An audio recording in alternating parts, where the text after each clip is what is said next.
पहिलं सुसज्ज shopping centre Mahalakshmi Tathastu garments and apparels, ladies and mens garment, wedding cloth उपलब्ध. Mahalakshmi Tathastu garments and apparels, Aditya business centre, Gandhi Chowk, Sawantwadi. शिवसेनेचा 57वा वर्धापन दिन संपूर्ण महाराष्ट्रात साजरा होतो.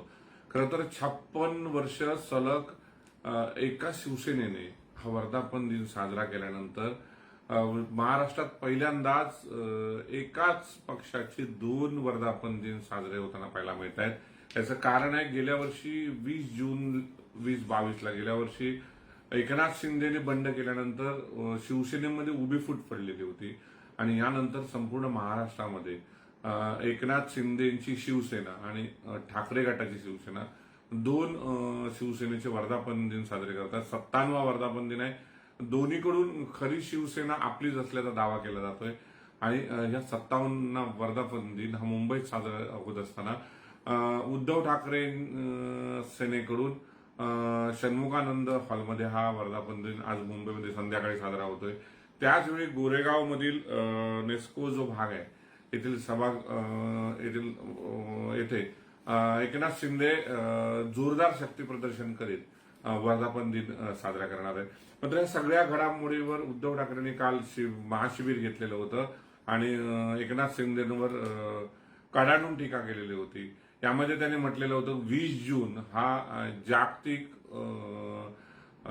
जो आहे बंडखोर दिन, ज्यांनी बंडखोरी केली त्यांच्या विरोधात निदर्शनं केली जाणार आहेत शिवसेनेच्या वतीने आणि याकडे आरोप प्रत्यारोप चालू असताना या 56 वर्ष झाल्यानंतर 57 वर्षांमध्ये शिवसेनेनं हा वर्धापन दिन साजरा करत असताना बाळासाहेबांनी उभं केलेलं शिवसेनेचं रोपटं जर मोठं झालं, सत्तेमध्ये एकनाथ शिंदे आहेत.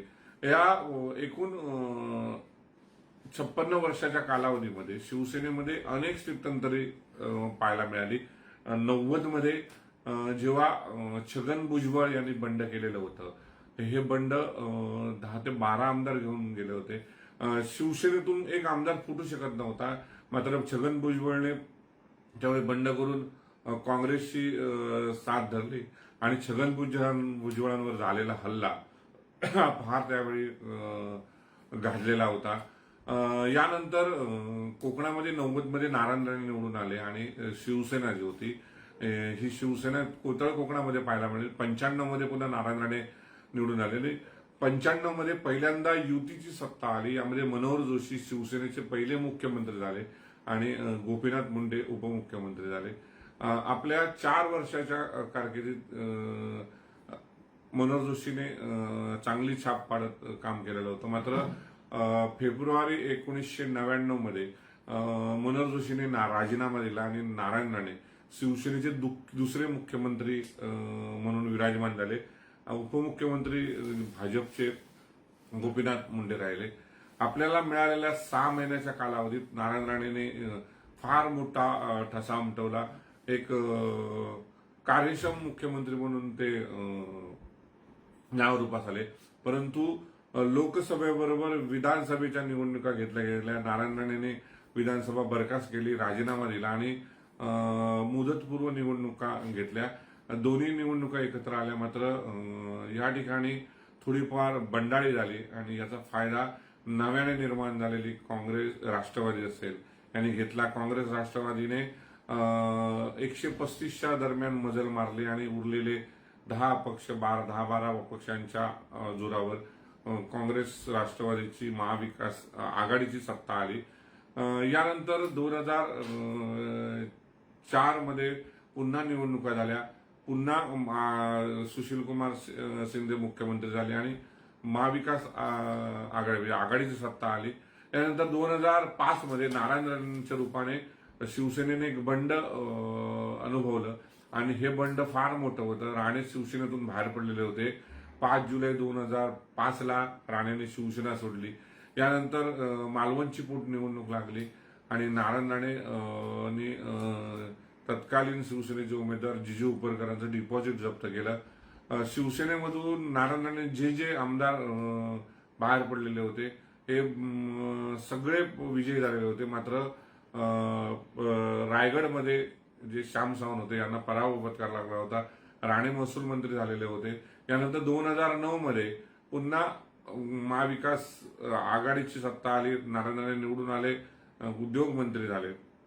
यानंतर नारायण राणेंनी 2009 मध्ये आपल्या चिरंजीवांना निवडून आणलं. 2024 मध्ये पुन्हा सत्तांतर झालं.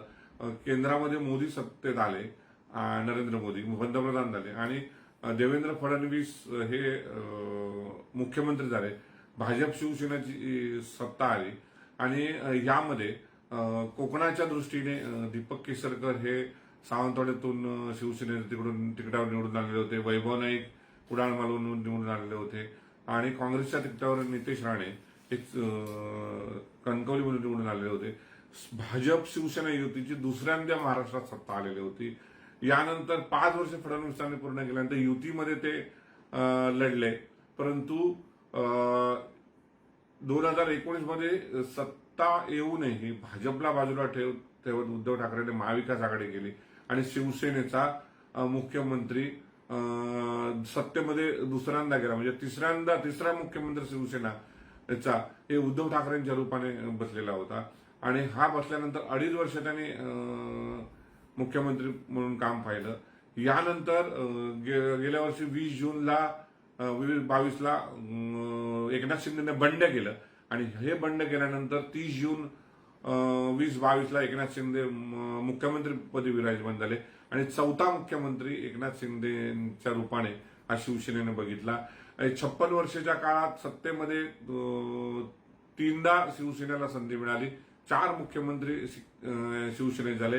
यामध्ये पहिले मुख्यमंत्री मनोहर जोशी होते, दुसरे नारायणराव राणे होते, तिसरे उद्धवजी ठाकरे होते आणि चौथे जे होते हे एकनाथ शिंदे होते.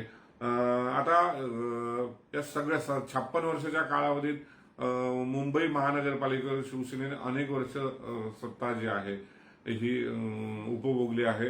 या सगळ्या याचा विचार करता शिवसेनेमध्ये अनेक बदल किंवा शिवसेनेला अनेक धक्के बसताना पाहायला मिळत आहेत. काल एकनाथ शिंदेने ज्या शिवसेनेने एक मोठा धक्का दिला. मनीषा कायंदे या प्रवक्त्या होत्या आणि विधान परिषदेच्या आमदार होत्या शिवसेनेच्या उद्धव ठाकरे गटाच्या. यांनी काल आपल्या समर्थकासह ठाण्यामध्ये प्रवेश केलेला आहे. यामध्ये 2 नगरसेवक पण त्यांच्यासोबत आलेले, अनेक महिला कार्यकर्ते आलेले आहेत. मनीषा कायंदे कोण आहेत? मनीषा कायंदे तर 2009 मध्ये त्यांनी सायन कोळीवाडामध्ये भाजपच्या तिकिटावर निवडणूक लढवली होती, मात्र त्या पराभूत झालेल्या होत्या. त्यानंतर 2012 मध्ये त्यांनी शिवसेनेमध्ये प्रवेश केलेला होता. शिवसेनेचं प्रवक्तपद त्यांना देण्यात आलेलं होतं. नंतर जुलै 2018 मध्ये ते शिवसेनेच्या तिकिटावर विधान परिषदेवर त्यांना पाठवण्यात आलेलं होतं. बघायला गेलं तर 5 वर्ष त्यांची विधान परिषदेची जुलै 2023ला पूर्ण होतील. जुलै 24ला त्यांची विधान परिषद चा कारकीर्द संपेल आणि त्यांनी मोठा हल्लाबोल करत उद्धव ठाकरेंवर हल्लाबोल करत त्यांनी पक्ष सोडलेला आहे. हा एक धक्का. याशिवाय माजी आमदार शिशिर शिंदे आहेत जे ठाकरे गटाचे आहेत, यांनी पण राजीनामा दिला. हे 2 मोठे धक्के वर्धापन दिनाच्या पूर्वसंध्येला शिवसेनेचे उद्धव ठाकरे यांना बसलेला आहे. त्यामुळे शिवसेनेत मध्ये ही पडझड जी आहे पाहायला मिळते. अनेक आमदार आपल्या संपर्कात असल्याचा एकनाथ शिंदेने दावा केलाय. त्यामुळे शिवसेनेचा आजचा वर्धापन दिन षण्मुखानंद सभागृहात उद्धव ठाकरे साजरा करत असताना त्यांच्या भाषणाकडे लक्ष लागून राहिले. नेमकं काय बोलतायत, कार्यकर्त्यांना काय मार्गदर्शन करतात हे पाहणं औत्सुक्य ठरणार आहे. गोरेगावमध्ये जो शिंदे गटाच्या शिवसेनेचा जो वर्धापन दिन होतो याकडे लक्ष लागलंय, कारण एकनाथ शिंदेच्या कार्यकर्त्यांनी सत्तेमध्ये आहेत आणि त्यांनी जोरदार कंबर जी आहे कसलेली पाहायला मिळते. त्यामुळे निश्चितच एकनाथ शिंदे पण जोरदार शक्ती प्रदर्शन करतील 57वा वर्धापन दिन साजरा करताना. आणि हे सगळं होत असताना सिंधुदुर्ग जिल्ह्याचा विचार करता सिंधुदुर्ग जिल्ह्यामध्ये काल वेंगुर्ल्यामधून शिंदे गटाची काही कार्यकर्ते खासगी बसेसने दाखल झालेले आहेत. सावंतवाडीमधून खासगी बसेसने अशोक दळवी असतील, गजानन नाटेकर असतील यांच्या नेतृत्वाखाली सावंतवाडीमध्ये, वेंगुर्ल्यातून नितीन मांजरेकर असतील, याशिवाय दीपक केसरकरांचे शिवसहाय्यक यांच्यासह अनेक कार्यकर्ते हे खासगी गाड्याने गेलेले, बसने गेलेले आहेत. याशिवाय रेल्वेने, ट्रॅव्हल्सने अनेक कार्यकर्ते, पदाधिकारी गेले, मुंबईमध्ये दाखल झालेले आहेत. त्याचबरोबर आमदार वैभव नाईक, जे ठाकरे गटाचे आमदार, यांच्या सोबत पण अनेक शिवसेनेचे, उद्धव ठाकरे गटाचे कार्यकर्ते मुंबईमध्ये दाखल झालेले आहेत. जोरदार शक्ती प्रदर्शन आज शिवसेना मुंबईमध्ये करताना पाहायला मिळते. परंतु शिवसेना नाव एकच आहे, शिवसेना. त्याला नाव आता गट वेगळे पडलेत. उद्धव ठाकरे शिवसेना आणि शिंदेची शिवसेना, हे दोन वर्धापन दिन आपल्याला मुंबईमध्ये साजरे होताना पाहायला मिळतात. म्हणजे पक्ष एक आहे शिवसेना, वर्धापन दिन दोन साजरे होत आहेत. शिंदेकडे साधारण फेब्रुवारी महिन्यामध्ये शिंदेना पक्ष मिळालेला होता निवडणूक आयोगाकडून, आणि यानंतर हा पक्ष मिळाल्यानंतर एक जोरदार घमासान जो आहे या दोन ह्याच्यामध्ये शाब्दिक घमासान पाहायला मिळाली होती. त्यामुळे निश्चितच आजचा वर्धापन दिनाकडे मोठं लक्ष लागून राहिलेलं आहे. आणि उद्धव ठाकरे नेमकं काय मार्गदर्शन करतात आणि तिकडे एकनाथ शिंदे आपल्या पक्षातर्फे कार्यकर्त्यांना काय मार्गदर्शन करतात हे पाहणं उत्सुक ठरणार आहे. मात्र या सगळ्या घडामोडीकडे आपण लक्ष देऊन पाहणार आहोत. तुम्ही बघत राहा फक्त कोकण सात लाईव्ह. धन्यवाद. आमचे दिवसभरातले सर्व अपडेट्स, ताज्या घडामोडी आणि थेट लाईव्ह पाहण्यासाठी सबस्क्राईब करा, लाईक करा कोकणचं नंबर 1 महा चॅनल कोकण 7 लाईव्हचं YouTube चॅनल.